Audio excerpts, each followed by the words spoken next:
माझ्या डोक्यावर साधं छप्पर देखील नाहीये आणि तुम्ही अशा फाटक्याशी लग्न केलं. मिस्टर श्रीनिवास दळवी, उगाचच मोठे मोठे शब्द वापरून आपण खूप मोठे आहोत, महान आहोत असं आवडू नकोस.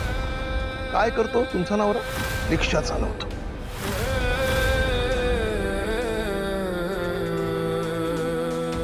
बायकोचं वचन पूर्ण करण्यासाठी एखाद्या माणसाची झोप उडाली असते. रात्रीचा दिवस करून त्यांनी घर बांधून दाखवलं असतं, पण तुझ्या नवऱ्याला तेही जमलं नाही. निव्वळ रिकाम टेकडा आहे. इतकं सगळं घडून गेलं आयुष्यात, स्वतःला सिद्ध करण्याकरता काय काय नाही केलं मी. इतकी मेहनत केली, इतक्या परीक्षा दिल्या, जे जे हातात होतं, जे जे शक्य होतं ते सगळं केलं. आणि आजचा हा दिवस आता बघायला मिळतोय. आज माझ्या कामाचं, माझ्या मेहनतीचं चीज झाल्यासारखं वाटतंय. माझी फॅक्टरी उभी राहिली आहे, सगळेजण कौतुक करतायत. आज सन्मान होणार आहे, माझा सत्कार होणार आहे. पण तरी असं अस्वस्थ का वाटतंय? थोडीशी चलबिचल होते मनाची. या सगळ्याला मी खरोखरच पात्र आहे ना? म्हणजे हे सगळं.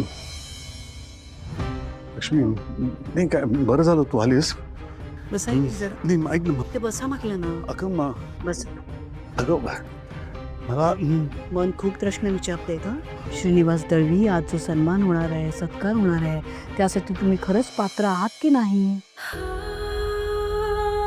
तुला कसं कळलं लक्ष्मी? मग कुणाला कळणार? बायको आहे ना तुमची. 40 वर्षांचा संसार आहे आपला, विसरलात का? मीच ओळखते फक्त तुम्हाला.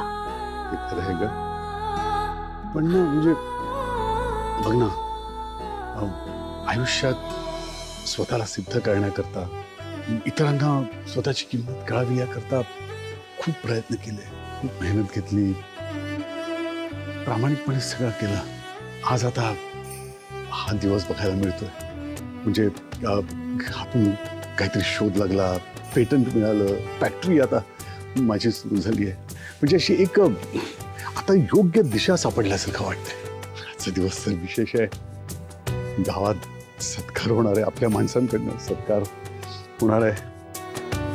पण खरंच नव्हतं का लक्ष्मी, मनात अशी थोडी चलबिचल होते. आता हे म्हणजे झालंय त्याचा आनंद आहेच ग, पण असं वाटतंय की खरंच घडते ना माझ्याबरोबर. हे सगळं जे घडते त्याला मी आहे ना, म्हणजे पात्र आहे ना, माझ्यात तेवढी कुवत आहे ना, म्हणून हे घडतंय की राहून राहून असं वाटतंय मला. कशाला मनात असे विचार येत आहे? मी सांगते तुम्हाला, एक क्षण पण अशी शंका आणू नका. तुम्हाला माहिती आहे निवास, 40 वर्षांपूर्वी जेव्हा मी माझं माहेर सोडण्याचा निर्णय घेतला, तुमच्याशी लग्न करण्याचा निर्णय घेतला, तेव्हा मला एकच गोष्ट माहिती, माझं तुमच्यावर खूप प्रेम आहे. पण या पुढच्या 40 वर्षात मला कळलं की तुम्ही माणूस म्हणून किती थोर आहात. तुमच्यातली हिंमत, तुमच्यातला प्रामाणिकपणा, हे किती मोठे गुण आहेत. मी लग्न करून आले ना, तो दिवस आणि आजचा दिवस, एक क्षण पण मला कधी असं वाटलं नाही की माझा निर्णय चुकला. आणि त्याला कारणीभूत आहात तुम्ही. मी तुमच्यावर जो विश्वास दाखवला तो तुम्ही वेळोवेळी सार्थ केलाय. तुम्हाला माहितीये का, कधी कधी वाटतं ना या जगाला ओरडून सांगावं, माझ्या नवऱ्यासारखा नवरा दुसरा नाहीच. माझे निवास खूप गुणी आहेत, खूप हिंमत आहे त्यांच्या, कशालाही घाबरत नाहीत ते.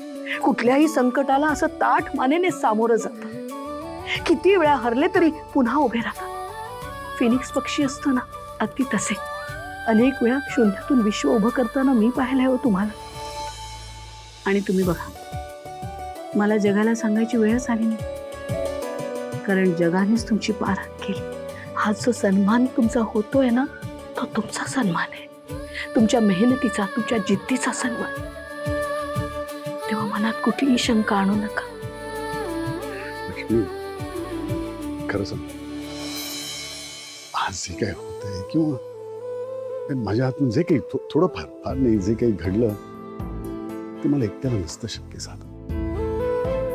तुझी जर साथ नसती ना, तुझं माझ्यावरचं प्रेम, तुझा माझ्यावरचा विश्वास, काही झालं तरी माझ्या पाठीशी उभा राहण्याची तुझी धमक, हे जर नसतं तर खरंच सांगतो मला नसतं काही शक्य झालं.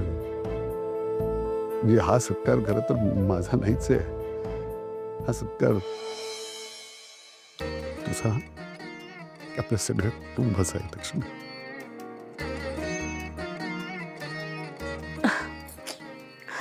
असं करता बघा तुम्ही. आज माझ्या नवऱ्याचा इतका मोठा सत्कार होणार आहे म्हणून सुनेने मला इतकं छान तयार केलं होतं, मेकअप पण केला होता मी. आता तुमच्यामुळे हे अश्रू आले, आता मेकअप खराब झाला ना माझा. मी नाही, काही करू नका तुम्ही. निघूया का? उशीर होतोय. कशी छानच दिसते चला, अगं. चला उशीर होतोय. चल.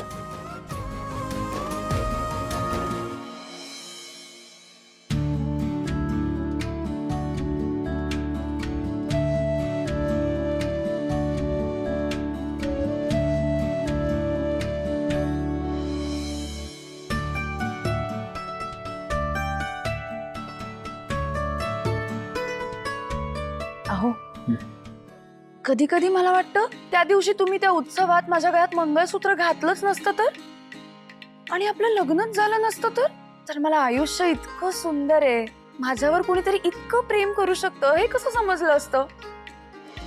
मी आपल्या बाळाला सांगणार आहे की त्याचे बाबा किती शूर आहेत आणि प्रेम मिळवण्यासाठी त्यांनी काय काय केलंय ते, माझ्या पाठीशी कसे ठामपणे उभे राहतात ते सगळं सांगणार आहे मी त्याला. मला ना आपलं बाळ अगदी तुमच्यासारखं झालेलं हवंय. हो भावना, पण तू आत्ताच सगळं बाळाला सांगणार आहेस का? बाहेर आल्यानंतर सांगायला काहीतरी तर ठेव. असं काय करता?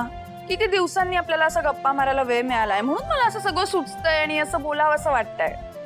तू मनात येईल ते कर, पाहिजे तर त्याचे नोट्स काढ, पण तोपर्यंत मी मस्त पाय चेपतो तुझे. अहो नको अगं मोकळे. सिद्धिराज. अजिबात मी ऐकणार नाहीये. पाय चेपणार म्हणजे चेपणार. मोकळे कर. काय हो? अगं कर की काय, ती तुझं असतं.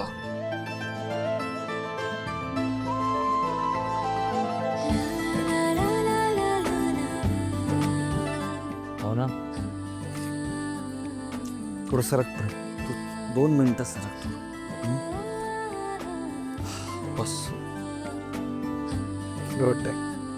2 मिनिटं चालू.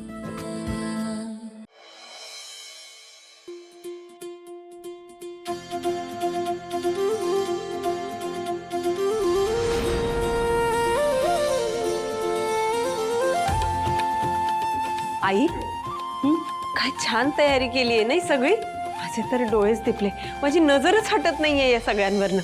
आणि बाहेर तुम्ही बघितलात ना, वरद आणि बाबांच्या नावाची किती छान रांगोळी काढली. खूपच छान तयारी केली आहे सगळी. हो तर.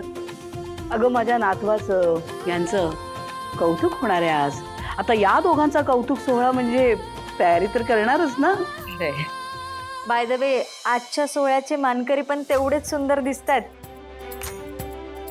अरे अगदी बरोबर आहे बाबा, खरंच सांगतो. आईने शिवलेल्या या शर्ट मध्ये ना तुम्ही एकदम रुबाबदार दिसताय. हो, एकदम डॅशिंग. खरंच हे पुरे काय रुबाबदार काय, डॅशिंग काय, म्हणजे विशेषण संपतच नाही तुमच्या.